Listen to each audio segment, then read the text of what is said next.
Assalamualaikum warahmatullahi wabarakatuh. Apa kabar? Ketemu lagi dengan saya. Kali ini saya cuma mau berbagi bagaimana caranya mendapatkan atau memprogram anak laki-laki dan anak perempuan. Bisa kalian simak nanti ya videonya.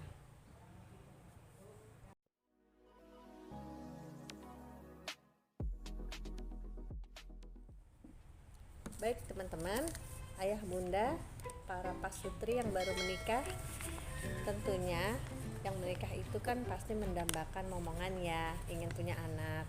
Kita itu cuma bisa berikhtiar, berdoa, dan berusaha. Hasil akhirnya itu adalah Allah yang menentukan. Lalu bagaimana sih caranya ya kita memprogram momongan sesuai dengan keinginan kita misalnya ya, entah itu kita mau punya anak laki-laki atau anak perempuan. Jadi begini, waktu saya menikah, awal pertama kali saya menikah itu ternyata terus nggak lama saya langsung hamil, nggak pakai lama ya. Terus ternyata lahir laki-laki anak saya. Nah, berapa tahun kemudian itu sempat saya belum kepikiran untuk nambah momongan.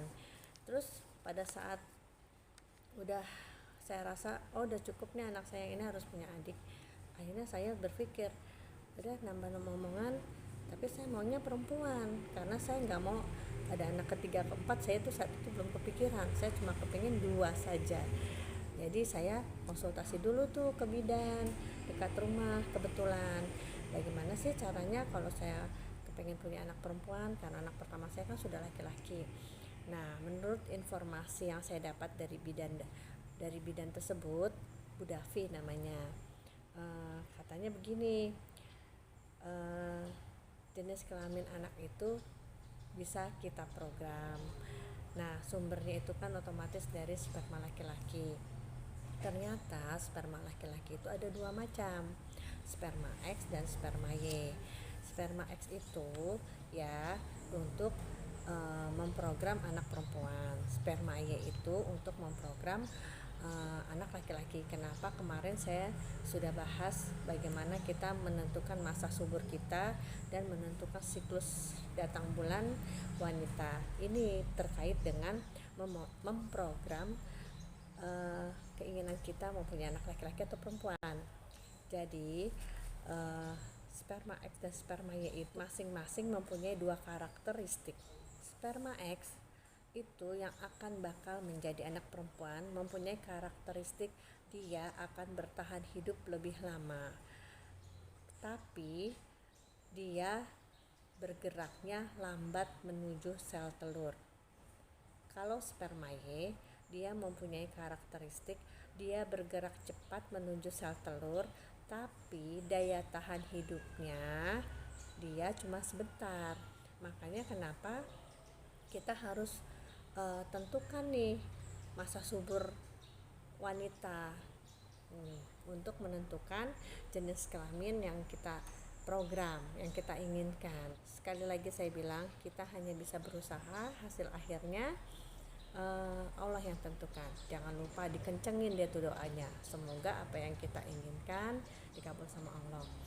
Dalam memprogram jenis kelamin anak laki-laki atau anak perempuan itu harus ada kerjasama antara suami dan istri. Jadi gini, langkah pertama itu pihak istri tentukan dulu, dia harus tahu dulu tuh masa suburnya jatuhnya tanggal berapa. Saya udah bilang di video saya yang sebelumnya, masa subur wanita dihitung dari pertama kali tanggal berapa dia head, 14 hari kemudian itu adalah masa subur wanita.